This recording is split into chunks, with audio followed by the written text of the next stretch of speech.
네, 오늘 이제 사도행전 마지막 시간인데, 오늘 로마에서 복음을 증거하는 바울이라는 제목 갖고 여러분과 함께 은혜를 나누고자 합니다.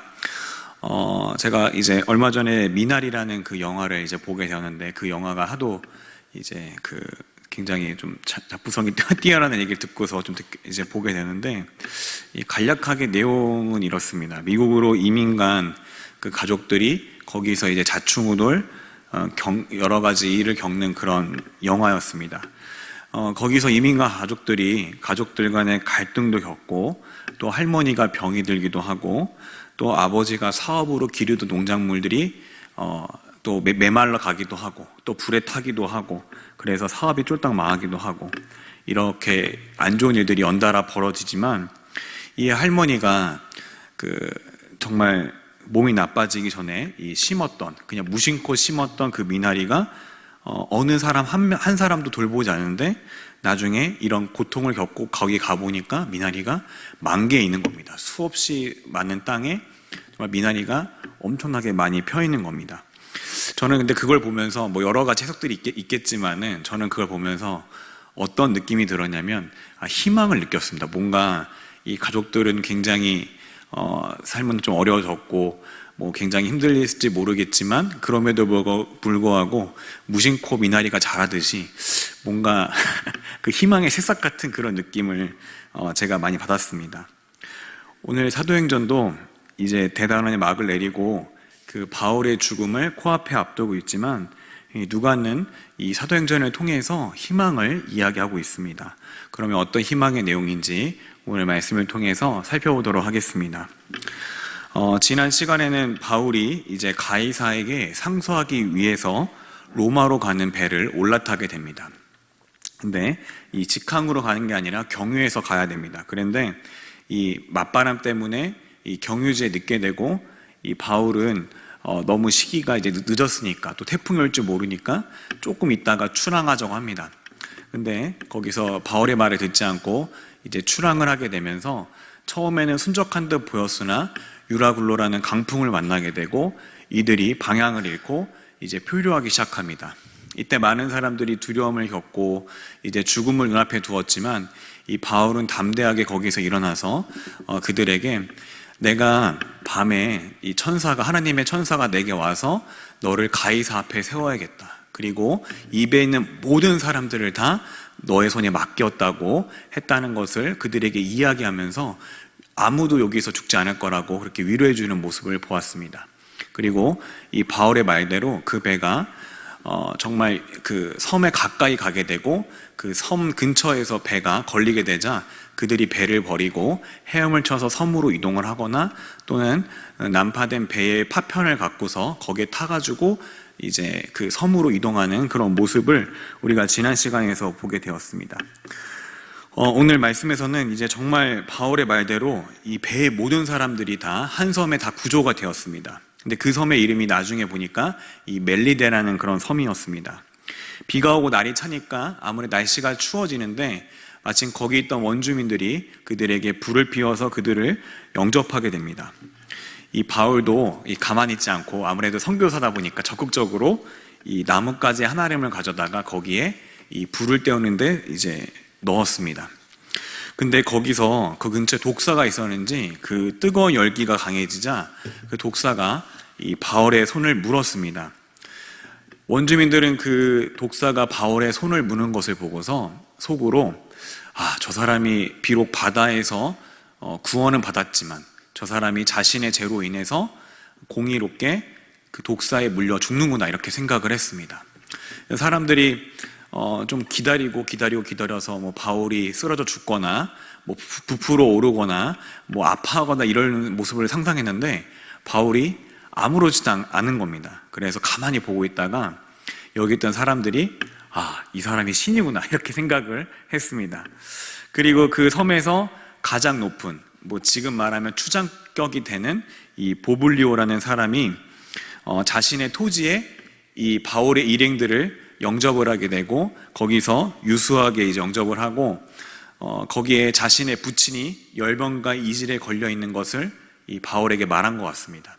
그래서 바울이 들어가서 안수하고 기도해 주니까 이 놀랍게도 그 보블리오의 아버지가 완전히 낫게 됩니다.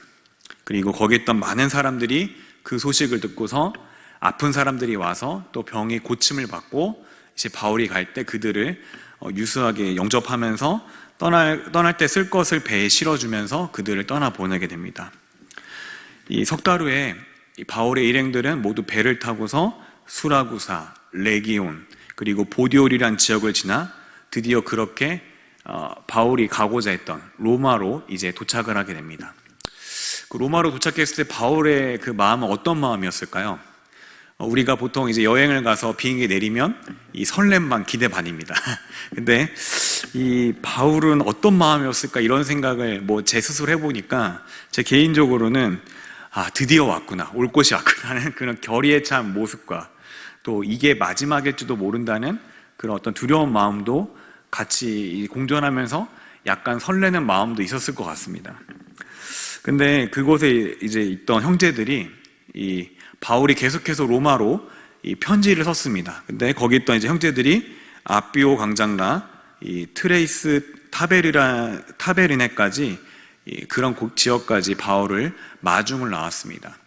근데 바울이 그것을 보고서 어때요?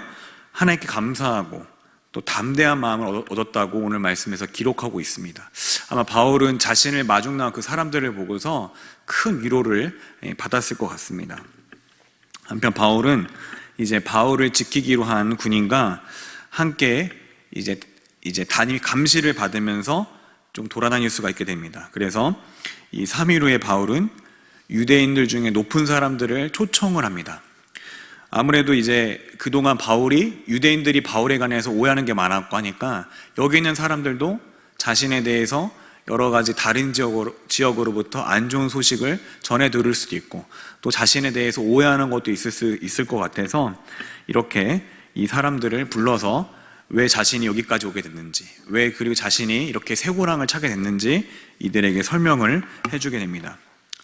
바울은 첫째로 자신이 이렇게 오게 된 것은 로마인의 신문 후에 오히려 로마인들은 이 바울이 죄가 없는 것을 알았습니다. 그래서 놓아주려고 했지만 거기 있던 오히려 유대인들, 같은 민족이었던 유대인들은 그 로마인들은 놓아주기 원했으나 그 유대인들은 그것을 반대해서 이 바울이 마지못해서 결국에 로마의 황제인 가이사에게 상소를 하게 되었다고 말하게 됩니다. 그러면서 바울은 자신이 민족을 어떤 고발하러 온 것이 아니라 자신은 단지 이렇게 상소하러 온 것이라고 밝히는 모습을 볼 수 있습니다. 또 둘째로 바울은 자신의 어떤 죄 때문에 지금 쇠사슬을 찬 게 아니라 이스라엘의 소망, 구원의 소망 때문에 쇠사슬을 찼음을 이야기하고 있습니다. 다행스럽게도 아직 거기 있던 노프 유대인들은 아직 그 다른 유대인들에게 바울에 대해서 안 좋은 소문을 듣거나 혹은 여러 가지 그런 안 좋은 그런 편견을 갖지 않고 다행히 이 바울에 대해서 오히려 바울의 사상이 어떠한가 굉장히 궁금해합니다. 그래서 바울은 날짜를 정해서 이 자신의 숙소에 유대인들을 불러 모으게 되고 유대인들이 수없이 많이 오게 되고 바울이 이른 아침부터 저녁까지 하나님 나라와 그리고 모세 율법과 선지자들의 글을 갖고서 예수님에 관해서 도대체 어떤 내용들을 풀고 있는지 그 말씀을 강론하기 시작합니다. 또 재밌는 거는 어떤 이들은 그 말씀을 듣고 그렇구나, 이 모세의 글과 이 수많은 성경의 글들이 사실은 예수님에 관한 글이구나 깨닫고 돌아오는 사람도 있는 반면에 어떤 사람들은 그 말을 듣고 전혀 돌아오지 않고 오히려 믿지 않았습니다. 그러다 보니까 유대인들끼리 서로 의견이 갈리고 뿔뿔이 흩어지게 되었습니다. 이 바울은 이것을 보면서 이사야 60장의 이사야서의 말을 이용해서 그들이 듣기는 들어도 이제 깨닫지 못하고 보기는 보아도 결국에 이해하지 못한다는 그런 이야기를 하게 됩니다. 여기서의 말씀은 아무리 이 말씀처럼 하나님의 일들이 아무리 드러나고 증거가 되어도 결국에 선택받은 사람들은 그 말씀을 들을 때 그것을 기쁨으로 자신의 복음으로 듣겠지만은 또 선택받지 못한 사람들은 그 말씀을 들을 때 아무런 감격이 없고 자신과는 상관없는 그런 이야기로 듣게 된다는 것입니다. 바울은 2년 동안 가택연금을 당했습니다. 그래서 집 밖으로 나오지 못하고 집 안에만 있었습니다. 요새도 우리도 코로나 시대에서 어쩔 수 없이 가택연금을 당하고 있는 분들이 있죠. 또 굉장히 좀 이렇게 어려울 수가 있죠. 근데 어떤 분들은 이제 그 유배지에 실제로 이제 조선시대나 이런 사람들 보면은 굉장히 가택연금 당하면서 우울해하고 정말 힘들어하고 괴로워하지만 이 바울은 달랐습니다. 이 바울은 이 셋집에 머물면서 오히려 자기에게 오는 사람들에게 하나님 나라를 선포하고 또 주 예수 그리스도에 관한 모든 것을 담대하게 가르치기 시작합니다. 오늘 이렇게 이로써 사도행전의 대단원의 막이 이제 내리게 됩니다. 근데 여러분 좀 이상하지 않나요? 사도행전이 뭐 끝부분이 뭔가 좀 밋밋하고 좀 아쉽지 않나요? 뭔가가 더 있을 것 같지 않나요? 뭔가 이렇게 더 있을 것 같은데 그냥 끊기는 느낌이고 이 결말이 뭔가 없는 느낌이 우리가 사실 들기도 합니다. 사실 초대교회는 초대교회에 사는 우리에게 이후 사건들을 알려주는 풍성한 증언들이 있습니다. 이것을 좀 정리해서 이야기해드리면 이후에 이 사도행전에 기록된 말씀 이후에 초대교회에서의 역사나 여러 가지 증언들을 보게 되면 이 바울은 하나님의 말씀대로 결국에 그 시저 가이사에게 가서 이 재판을 받게 되고 다행히 처음에는 무혐의로 이제 풀려나서 자유롭게 됩니다. 그래서 그가 전도 여행을 2-3년 정도 자유롭게 하게 되면서 뭐 스페인까지 갔다는 그런 이야기도 있습니다. 그리고 근데 중요한 거는 그 후에 기원후 64년 7월에 큰 로마의 사건이 있었습니다. 로마에 무슨 사건이 있냐면 로마의 모든 성읍이 다 불타게 된 겁니다. 로마에 그 유명한 대화재가 일어나게 된 겁니다. 이 전설에 따르면 그 당시에 이제 황제였던 이 네로 황제가 어떤 시의 영감을 얻기 위해서 그 방화를 저지르고 그리고 자신은 이제 그걸 보면서 성이 타는 걸 보면서 현악기를 켰다는 그런 전설이 있습니다. 근데 하지만 이 재앙 때문에 자신의 집을 잃고 또 전염병이 돌고 이제 갈 곳을 잃은 로마 시민들은 분노하고 화를 내기 시작했습니다. 그 분노가 어디론가 가야만 했습니다. 그래서 처음에는 로마 황제한테 분노를 하기 시작합니다. 근데 이 네로가 이 두려운 나머지 뭐라고 하냐면 공개적으로 그리스도인들이 주 예수를 믿는 그 사람들이 로마의 방하에서 성을 파괴했다고 죄를 뒤집어 씌우게 됩니다. 원래 네로 황제 전까지는 그렇게 이 기독교인에 대해서 이 로마 사람들이 적대적이진 않았습니다. 그러나 이 네로는 개인적으로도 이 기독교인을 굉장히 싫어했습니다.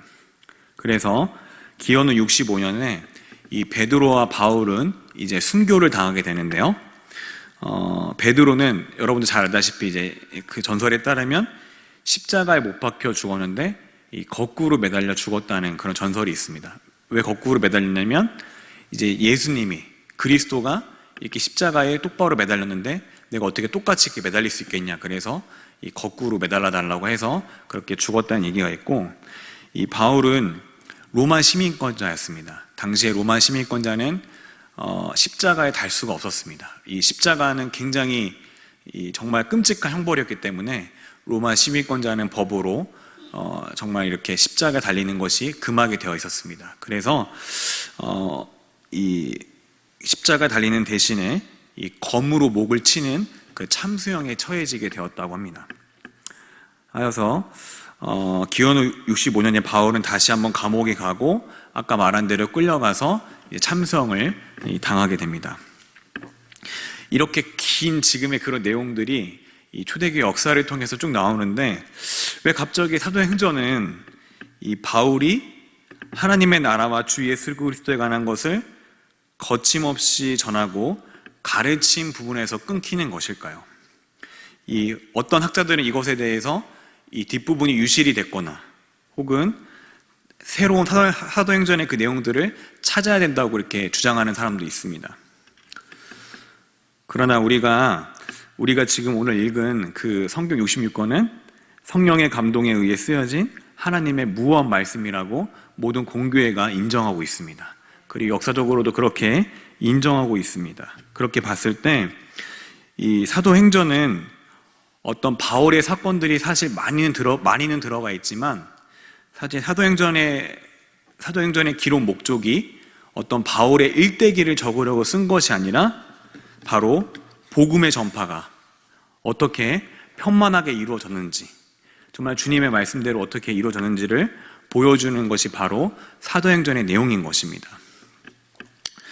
또 복음 전파와 그리스도에 대해서 그 가르치는 그 교회의 역사가 이 바울의 그런 시대 때, 초대교회 때 사실은 끝난 것이 아닙니다. 그럼 언제 끝납니까? 주 예수가 다시 오실 그날에. 아직도 사도행전의 역사는 지금도 모든 교회 가운데 계속해서 이루어지고 있는 것입니다. 또 결국에 로마를 통해서 땅끝으로 이 복음의 역사가 계속해서 이루어질 것이기 때문에 여기서 이 복음 전파하는 곳에서 막을 내리는 것입니다. 우리는 그 말씀을 기억합니다. 사도행전 1장 8절에 오직 성령이 너희에게 임하시면 너희가 권능을 받고 예루살렘과 온 유대와 사마리아와 땅끝까지 이르러 내 증인이 되리라 하시니라. 이 말씀처럼 바울의 그 여정을 통해서 어느 정도 로마를 통해서 성취가 되었고, 그리고 이제 모든 길은 로마로부터 이어진다는 그 말처럼 이 로마에 발단된 그런 도로들을 통해서 세계 곳곳에 이제 앞으로 그 바울이 전한 복음들이 전파될 것이기 때문에 여기서 이제 막을 내리게 되는 것입니다. 오늘날 우리가 이 말씀을 통해서 깨달을 수 있는 것은 수많은 교회가 침체를 당하는 것처럼 보이더라도 우리가 실망하지 마시기 바랍니다. 왜냐하면 아직 사도행전의 역사는 끝난 것이 아닙니다. 아직도 수많은 곳에서 이 초대교회의 역사들이 일어나고 있습니다. 우리가 초대교회 시대를 보게 되면 이 박해가 외부적으로는 로마로부터 박해가 일어나고, 또 유대인들이 또 박해하고, 또 내부적으로는 이단들이 등장을 해가지고 이 교회를 혼란스럽게 합니다. 우리 역사를 살펴보면은 어떤 대제국이 한 종교를 없애고자 할 때 그 종교가 살아남은 종교가 별로 없습니다. 그런데 우리 기독교는 어떻습니까? 지금도 세계 곳곳에 퍼져 있습니다. 이거 자체가 이미 하나님께서 살아계시다는 그런 증거인 것입니다. 지금도 교회를 하나님께서 보호하고 계시고 살피는 것이란 증거인 것입니다. 또한 우리가 말씀을 통해 또 한 가지 우리가 알 수 있는 것은 이 바울이 로마에 자신을 마중 나온 사람들을 보고 그 바울이 위로를 얻고 하나님께 감사하게 되고 그 담대한 마음을 얻은 것을 우리가 말씀을 통해 보았습니다. 여러분도 이 사역자분들과 또 여러분 주변에 정말 위로가 필요한 분들에게 위로를 하시는 그런 사람들이 되기를 소망합니다.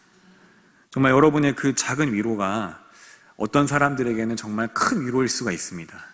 제가 가끔씩 전화 신방을 하면서 기도를 해드리는데요, 저는 솔직히 제가 부족하다고 생각하고 기도해드리는데, 또 어떤 분들은 굉장히 위로를 받는 모습들을 보면서 참 우리가 누군가를 위해서 기도해주고 또 격려해주고 위안을 주는 것이 정말 어떤 사람이 정말 절망 가운데 있을 때는 정말 그것이 큰 희망일 수 있고 큰 위로일 수 있다는 것을 많이 경험을 하게 됩니다. 그러면 여러분들 위로가 필요한 분들에게는 위로를 주시는 분들이 되시고, 또 위로가 필요할 때는 다른 사람을 통해서, 우리 주변의 교인들을 통해서 위로를 주시는 그 사랑과 하나님을 통해서 위로를 받으시기 바랍니다. 이 마지막으로 여러분의 지금 어려운 상황 속에서도 여러분이 주님께 쓰임받는 건 도구란 것을 기억하시기 바랍니다. 오늘 말씀에서 누군가는 유배지에서 절망하고 낙심만 하지만, 또 한숨만 쉬지만, 이 바울은 가택연금 기간 동안에 끝까지 담대하게 하나님의 말씀을 전하고 이 복음을 가르쳤습니다. 저는 이제 과연 이 바울이 이 시기 동안 2년 동안 나가지 못하고 가택연금을 당하는 시기 동안 항상 그 전까지 신나게 막 여행 다니고 막 배 타고 전도를 다니잖아요. 근데 이 시간 갇혀 있으니까 굉장히 또 우울하고 괴롭지 않았을까 이런 생각도 들었는데, 여러분은 어떤 생각이 듭니까? 바울이 같은 연금 당하는 시간 동안 바울은 과연 외롭고 슬프고 두렵고 그랬을까요? 아니면은 오히려 행복했을까요? 저는 잘은 모르겠지만, 바울이 아니어서 모르겠지만, 나중에 하나님 나라에 가서 이제 물어봐야 확실하게 알겠지만, 저는 왠지 행복했을 것 같습니다. 왜냐하면 저도 이제 비록 부족하지만 이 양육 모임을 통해서 이 성도분들하고 같이 양육을 하면서 또 같이 웃고 같이 기뻐하고 같이 교제를 하면서 또 은혜를 나누면서 그 시간들을 통해서 굉장히 제 자신도 위로를 받는 그런 시간이 되었기 때문에 그렇습니다. 그래서 그런 여러분의 그 괴로운 시간마저, 괴로운 기간들마저 하나님께 값지게 사용해 달라고 기도하고 소원하는 저 여러분 되기를 소망합니다. 이렇게 소망하고 소원할 때 하나님께서 지금 당장은 힘들 수 있겠지만 돌아보면 하나님의 나를 연단하고 하나님의 나를 통해서 많이 일하시는 시간이었구나, 이렇게 발견하시기를 소망합니다. 또 그렇게 될 줄로 믿으시는 저 여러분 되기를 소망합니다.